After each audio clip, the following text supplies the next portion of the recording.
At 11:01. The preceding signal was a test of weather radio station WXL-70's public warning system. During potentially dangerous weather situations, specially built receivers can be automatically activated to warn of an impending hazard.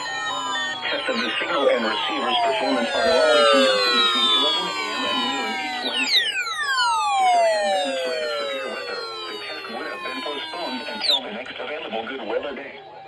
Reception of this broadcast and warn the Plus, you didn't activate. Reception of this broadcast variability will be more noticeable at greater distances from the transmitter can occur even though you are using a good quality receiver in good working order.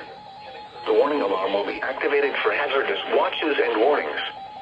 For station WXL-70, broadcasting near Charlotte on a frequency of 162.475 megahertz, the warning alarm will be activated for the following counties in North Carolina: Alexander, Anson, Cabarrus, Catawba, Cleveland, And of course, Lincoln, Mecklenburg, my Montgomery, Go-Karts didn't Richmond, activate Warren, because my power Philly, flickered and and I didn't reset in it. South Carolina, Cherokee, and York.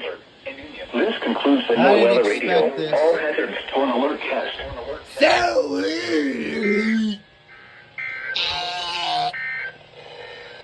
These are the 10 a.m. Eastern Standard Time observations for the Charlotte metropolitan area on Wednesday, January 31st.